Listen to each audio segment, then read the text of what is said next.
Now at 6, questions and concerns surrounding a 100-year permit for a limestone quarry takes center stage during a public meeting in Miami. Plus, city officials in Lamar discover hundreds of dead fish floating in Honey Creek. And Joplin's new homelessness director looks to make immediate and beneficial changes. The 4 states' most watched news starts now. Will a proposed limestone quarry in Miami be safe? This is KOAM News at 6. I'm Dow Quick. The Oklahoma Department of Mines today held a public meeting for a proposed limestone quarry permit. Mid-State Materials is seeking a 100-year permit to mine the land 1 mile north of Highway 10 near Spring River. Concerns from Miami residents vary from air and water quality to the blasting expected to happen. I really feel like what this county needs with its environmental issues is somebody who is willing to go a bit beyond that letter to extend that friendship, that neighborliness to both the tribes and to the community to sort of ease the pains we have, the concerns, the fears. The Oklahoma Department of Mines will compile today's comments and questions and make them available at a later date. Nearly 1,000 fish have died after a sewage leak in Barton County. City workers discovered black standing water and a whole lot of dead fish in Honey Creek inside the Lamar City Park. City officials tell us the most likely cause was that a sewer pipe clogged and overflowed out of a manhole cover, then flowed into the creek. City officials said the system was able to unclog before they could find out the precise root cause. The Missouri Department of Natural Resources and the Missouri Department of Conservation were both contacted. The DNR says they're conducting an ongoing investigation. The city is working to remediate affected areas and pump the contaminated water back into the sewer system. We're going to have a lot more on this story for you tonight on KOAM News at 10. Right now, let's check in with meteorologist Lindsay Gaffney for a first look at the weather. Well, heat advisories have been extended into our Missouri and Kansas counties as well. Now, all of our heat advisories are until 8 p.m. on Friday. Now, currently, temperatures are dropping back down into the lower 40s. We got up to about 95, 96 today, although it felt like the upper 90s. We also have some pretty strong wind gusts out there as well. That's cooling us down just a smidge. Now, our heat index across the region, remember we talked about Missouri and Arkansas side being a little bit lower, so it feels closer to the actual temperature. But over there on the Kansas and Oklahoma side, we're seeing heat index values up to about 106 out there in Nowata, but about 100 to 102. Now we've got clear skies for the rest of the night tonight, and as we head into Friday, it's going to be our hottest day on the forecast period. Plus, may see another isolated storm chance or so. I'll have those details coming up. See you soon. Joplin's new director of homelessness response is already working on change less than a month into the job. It's a new role for the city, but as the new director tells KOAM Samantha Walker, he hopes to use his experience to help create change. The reason why you get into the work that I do is so that way you can work yourself out of a job. That may be an odd thing to hear from a man who's been in his new role for less than a month. But for Eric Argenbright, Joplin's new director of homelessness response, it's the ultimate goal. Unfortunately, it's a process. We're working on getting the system laid out so that way we can have a functioning aspect for individuals and families. The Regional Commission on Homelessness, the City of Joplin, and the Joplin Homeless Coalition selected him for the role. The position comes after the City of Joplin commissioned a study called the Community Plan to Address Homelessness. The 167-page report has recommendations to help local efforts to mitigate the effects of homelessness that Argenbright says really cover 3 specific topics.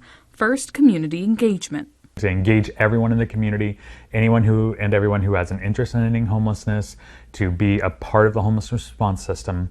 Also, providing appropriate education on homelessness. The second area is data. To say, okay, where do we need to focus our efforts most? Where do we need to look at our resources? And finally, establishing leadership and what he refers to as a system of care. Getting all of the stakeholders involved and on the same page, understanding, where we kind of are and things like that. So that way we are all going towards the same plan. Argenbright has more than a decade of experience, most recently working with the Kansas statewide homeless coalition. I'm also a person of lived experience, which is a huge thing that we're really trying to get more involvement in our homelessness response system here from folks with lived experience, because they are the true experts. But his years of experience in this field have also shown him that you can't expect to mitigate homelessness overnight.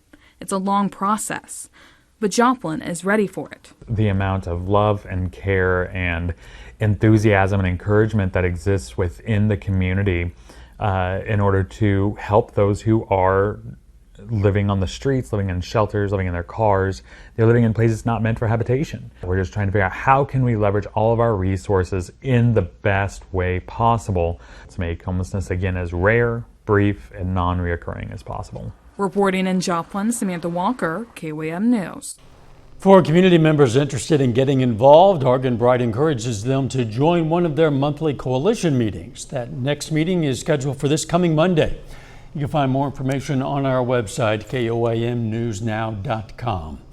Project Homelessness is underway at the Joplin Salvation Army office. It's a one-stop shop for people experiencing homelessness to get information and resources for help. Resources like legal aid, housing assistance, and medical checks are available. One organizer says it's a great way to serve the people who need it most. We tell you, go see Economic Security, go see Catholic Charities, go see, some other agency. Well, then you have to walk a mile or you have to walk 2 miles to a different agency, and you get there and they might not have an appointment that day. Today everybody can come under one roof. It's just an amazing event when people can get, all the resources they need at one time. Lunch was provided for the people who came by. They also got free haircuts. The Outlaws continue their quest for a title defense. Sports Director Ryan Blank has a preview of tonight's matchup against the Flying Bison. That's coming up later in sports, but first. Well, it's time to start gearing up for those back-to-school shots. I'm Lonnie Walton in Cherokee County. I'll have everything you need to know coming up. As the school year approaches, health experts remind parents and college students about the importance of vaccines. As KOAM's Lonnie Walton reports, the Cherokee County Health Department says those shots can help protect students and the community.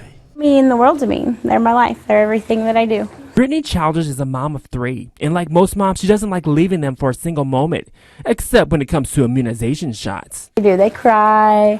They want their mom, they want their dad. That's part of the biggest thing, is being the emotional comfort for children. Kaden Kissler, the administrator for the Cherokee County Health Department, says these shots are not only vital to the child, but to the entire community. Immunizations right now are very important because of recent outbreaks locally through the state of Kansas with measles, mumps, and rubella. The concern doesn't necessarily end after high school. One of the areas that becomes a little bit more laxed is when those children are now out of school and entering college. And so unless those programs require them to have certain vaccinations, it's very important that they go ahead and have those vaccinations completed as well. Kisser says don't forget about a few extras. For older children, other vaccines that are important is boosting that Tdap vaccine and their HPV vaccine. Speaking of all these shots, what about the pain? Well, all shots hurt a little bit. You really don't tell them they're going to get the shot before they get the shots. And if you don't like taking shots, hopefully the pain won't last for too long. Reporting in Cherokee County, I'm Lonnie Walton, KOAM News. According to the Kansas Department of Health and Environment, there's been an increase in exemptions from last year, mostly due to religious preferences. A little bit later, Pitt State and MSSU have tough questions to answer ahead of the football season, like who will be quarterback. Ryan's going to look at the dilemma for both teams. And temperatures start to soar as we head into the weekend. I'll have those details right after this. Well, temperatures are really going to start to creep up into the upper 90s, even near 100 as we head into Friday. Now you can see our heat advisories have extended all the way for all of our southwestern Missouri counties and southeastern Kansas counties, in addition to our Oklahoma counties as well. Now this is until 8 p.m. on Friday. So far today, we got up to about 95 degrees, a little bit above average. Same with our low, just about 5 degrees above where we should be this time of year, in the mid 70s. Now, we have not seen any rain in the Joplin area today, and unfortunately, we really need some. We're already starting to see dry conditions start to creep back into the 4 states, especially out in the Joplin area, Monette as well, which makes sense. My grass is brown at my house, so we definitely would love some rain showers. We might get the chance later on this weekend, but not before we see a pretty stout hot day on Friday. Now you can see clear skies right now. Clear skies for the rest of the evening, even not a cloud in sight out in downtown Joplin from the Cornell Arts and Entertainment Complex. Just a really pretty afternoon, although still a little hot. Now, as we continue into the overnight hours, temperatures are only getting down into the upper 70s. Now, we are still seeing those winds gusting 20 to 25 miles per hour, but really, overall, it is going to be a pretty nice night, at least until we start to warm up for Friday. Now, actual temperatures are going to be in the mid to upper 90s, even near 100, with our heat index value out towards the Missouri side. Neosho about 105, Cassville, which is our coolest area, 102 as we push further out west, 109 in Parsons, 110 Independence, all the way up to Iola and down to Nowata. So we are seeing heat index from 102 to 110. We may even see a couple excessive heat warnings issued for our far western counties just due to the heat. Now, when we get to above 105 heat index, we're likely going to see heat exhaustion and heat stroke is possible. So you want to stay out of the sun for too long and definitely hydrate. Now, back to the rain chances that we could see later into the weekend. Now, we'll start Friday morning off again. Those winds still gusting 25 to even pushing up to 30 miles per hour, but we have a clear morning. Later in the afternoon, we get a chance to see maybe a couple of isolated showers as it pushes into our southeastern Kansas counties. Now, this is after about 4 p.m. to about 5:36. These dissipate pretty quickly, so we're not seeing a big threat moving into the Joplin area, but that all changes once we get into Saturday. By Saturday morning, we're already seeing a couple of these pop-up storms again in southeastern Kansas, but those are more likely to make it into the Missouri side. So by Saturday night and into Sunday morning, we might have the chance to see some widespread showers out south of I-44, and then a front starts to push through late Sunday night. So during the day, could see some hit and miss showers. Not looking at a widespread threat during the daytime hours, but Saturday night and Sunday night could see a little bit more higher chances to see some rain as we head into Monday. Fronts moving through, so temperatures drop back down from the upper 90s down to the lower 90s, 92 on Monday, 90 on Tuesday, but then we quickly warm right back up into the upper 90s for the rest of the week. Similar trajectory to what we saw this week. Yeah, of course you do. It is August. At least some people could get a bit of rain. Oh, hopefully. Thanks. Still ahead, the Mid-America League Championship Series gets underway tonight, with the Outlaws only 2 wins away from back-to-back titles. We're going to preview their matchup. And as Pitt State and Missouri Southern prepare for their season openers later this month, they're in similar positions under center at quarterback. We're going to have all details coming up. With practices underway and preparation beginning for the season openers at the end of this month, Pitt State and Missouri Southern are embracing quarterback competitions as new faces will take over under center for both squads this year. For the Gorillas, it is unfamiliar territory as they are tasked with replacing 3-year starter Chad Dodson. With the competition heating up as Pitt State takes the field 3 weeks from today, all eyes are on the quarterbacks to see which signal caller comes out on top. I think for the first time here in the last couple of years, we're going to have probably a legitimate quarterback battle, and losing a 3-year starter at quarterback, that's a tough thing to replace just from an experience standpoint, but really pleased with that quarterback room today. Those guys have been awesome, coaching each other, congratulating each other, and then competing on top of it. So I'm excited to see that play out here over the next few weeks through camp. I'm really just excited to see that quarterback room. They're pushing themselves to be good every single day. You know, they just want to compete, have fun, but I mean, we're celebrating everyone's wins every single day. For the Lions, 5 quarterbacks are battling for the starting spot. And as the competition progresses deeper into fall camp, head coach Atiba Bradley's focus is on how each quarterback not only elevates himself, but more importantly, the players around him. You're looking for a guy that raises the level of play of the others around him. So, and whether that's from making the right decisions, the right reads, taking care of the football, all those things are important. But ultimately, we need a guy that's going to make our receivers better. We're going to need a guy that makes our running back right. We're going to need a guy that makes the O-line protection better because he gets the ball out on time. All those things are a factor when you're trying to pick one. The Joplin Outlaws are 2 wins away from being crowned back-to-back Mid-America League champions. They can take one step closer tonight with a win in Game 1 of the championship series. The top-seeded Outlaws taking down the Texarkana Rhinos in the semifinals to advance. After winning in walk-off fashion over the Shadow Cats last night, the Abilene Flying Bison have set up a rematch from last year for this year's title. This season, Joplin defeated Abilene for the first ever Mid-America Championship. This year, the Outlaws 5-0 against the Flying Bison. First pitch is at 7:05 from Abilene in this best-of-3 series. The Royals and Cardinals are enjoying some rest on their off days, but before they return to the Diamond on Friday, let's take a look at where they sit in the wild card races. In the American League, the Red Sox own the top wild card spot by 2.5 games, followed by the Seattle Mariners, who lead the New York Yankees by a game for that second wild card spot. But here's where the race really heats up. Yankees lead the Guardians and Rangers by a game and a half. The Royals, they sit 4 games back of New York for that final spot, with the Rays trailing by 4.5 games. Kansas City plays the Twins, Nationals, White Sox, and Rangers over their next 13 games, giving them a big opportunity to gain some ground in this race.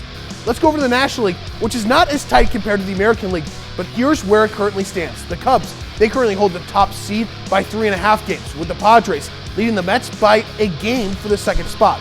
The Mets, however, they're sitting comfortable for now in that final wild card spot, with the Reds trailing them by 3 games, followed by the Giants at 5 games. The Cardinals, they are 5.5 games back to that final spot, with the Marlins hanging on, trailing their in-division rival by 6 games.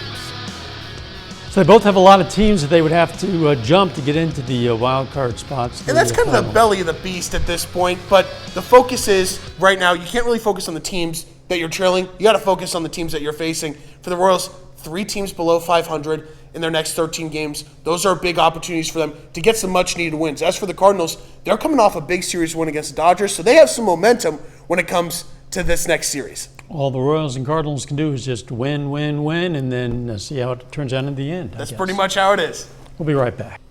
Here's a look at what's coming up on KOAM News at 9 on Fox 14 tonight.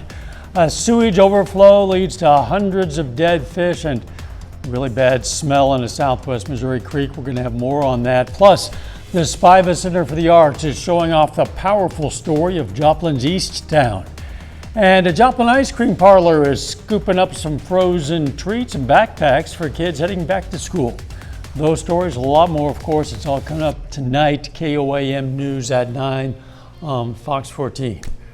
Frozen treats sound pretty good right about now because it's hot out there. Definitely want to get some popsicles at least through Friday. It is going to be 99 degrees for the high, maybe even 100 in some areas, with a heat index from 102 to 110.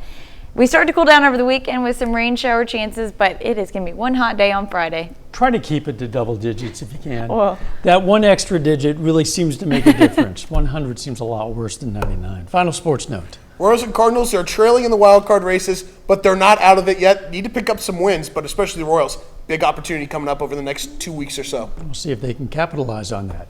Thanks for joining us. We're going to see you right back here for KOAM News at 10. Let's make it a great evening.